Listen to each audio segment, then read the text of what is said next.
அதிமுக விக்கெட்டை தூக்கிய விஜய், தாவேக்கவில் இணையும் செங்கோட்டையன், கொங்கில் ஸ்ட்ராங்காகும் அஸ்திவாரம். அதிமுகவில் இருந்து பிரிந்து சென்றவர்களை ஒன்றிணைக்க வேண்டும் என பேசிய செங்கோட்டையன் அதிமுகவில் இருந்து நீக்கப்பட்டுள்ளார். இதனால் அதிமுகவுக்கு கொங்கு மண்டலத்தில் மிகப்பெரிய சிக்கல் காத்திருக்கிறது. இந்த நிலையில் வரும் 27ஆம் தேதி செங்கோட்டையன் விஜய் முன்னிலையில் தமிழக வெற்றிக் கழகத்தில் இணைய இருப்பதாக கொங்கு மண்டலத்தில் கிசுகிசுக்கப்படுகிறது. விஜயகாந்துக்கு ஆதரவாக பண்ருட்டி ராமச்சந்திரன் இருந்தது போல விஜய்க்கு ஆதரவாக செங்கோட்டையன் இருப்பார் என பேசப்பட்டு வருகிறது.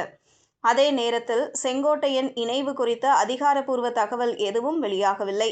அதிமுக அரசியலில் சமீபத்தில் நடந்த மிகப்பெரிய அதிர்ச்சி சம்பவங்களில் ஒன்று மூத்த தலைவர்களில் ஒருவரான KA செங்கோட்டையன் கட்சியிலிருந்து நீக்கப்பட்டதே. எடப்பாடியால் சசிகலா, டிடிவி தினகரன், ஓ பன்னீர்செல்வம் ஆகியோர் நீக்கப்பட்ட நிலையில் அந்த பட்டியலில் இப்போது செங்கோட்டையனும் இணைந்துள்ளார்.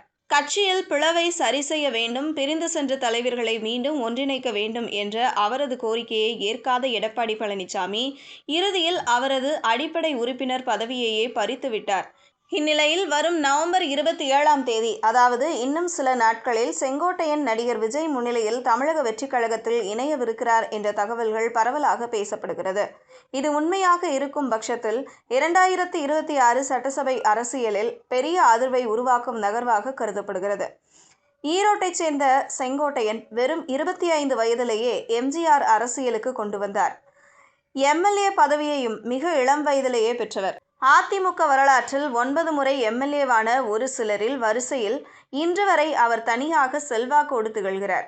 எம்ஜிஆரின் காலம், ஜெயலலிதா காலம் என 2 சகாப்தங்களில் கொங்கு மண்டலத்தில், குறிப்பாக ஈரோட்டில் மிகப்பெரும் செல்வாக்கோடு வலம் வந்தவர். எடப்பாடியை முதல்வராக ஆக்கிய பின்னணியில் செங்கோட்டையனின் பங்கும் குறிப்பிடத்தக்கது.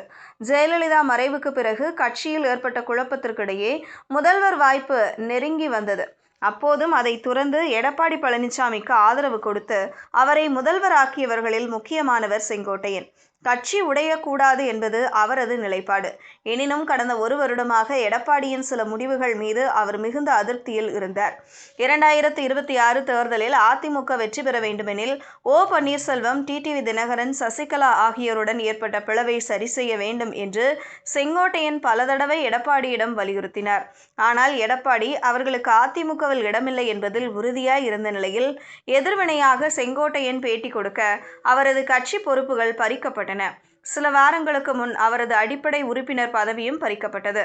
இதனிடையே பசும்பொன் முத்துராமலிங்க தேவர் ஜெயந்தியில் OPS மற்றும் டிடிவி தினகரனுடன் தோன்றிய காட்சி அதிமுக உட்கட்சி அரசியலில் பெரும் புயலை கிளப்பியது. பின்னர் கட்சியிலிருந்து நீக்கப்பட்ட அவர், நான் கட்சிக்காக செய்த தியாகத்திற்கு பிறகும் குறைந்தது ஒரு நோட்டீஸும் தரவில்லை என்று கண் கலங்கியபடி பேசியது அவரது ஆதரவாளர்களுக்குள் பெரும் பரபரப்பை ஏற்படுத்தியது. இந்த நிலையில் செங்கோட்டையன் அடுத்த கட்டமாக எங்கு செல்கிறார் என்ற கேள்விக்கு நேரடி பதில் இன்னும் வராத நிலையில் அவர் 27ஆம் தேதி விஜய் முன்னிலையில் தமிழக வெற்றிக் கழகத்தில் இணையலாம் என்று அவரது நெருங்கிய வட்டாரங்கள் கூறுகின்றன. விஜயின் தாவேக்க 2026 தேர்தலுக்குள் பெரிய வலுவான கட்சியாக உருவெடுக்க முயலும் சூழலில் அதிமுகவின் இந்த மூத்த தலைவரின் வரவு அந்த கட்சிக்கு ஒரு பெரிய பிளஸ் பாயிண்டாகவே பார்க்கப்படுகிறது. அதிமுகவின் மிக முக்கிய தலைவர்களில் ஒருவரான பண்ருட்டி ராமச்சந்திரன் விஜயகாந்த் தேமுதிகவை ஆரம்பித்த போது மிகப்பெரிய ஆதரவாக இருந்தார். அதேபோல விஜய்க்கு செங்கோட்டையன் இருப்பார் என சொல்லப்படுகிறது. ஆனால் இது தொடர்பான அதிகாரப்பூர்வ தகவல்கள் எதுவும் வெளியாகவில்லை என்பதையும் கவனிக்க வேண்டும்.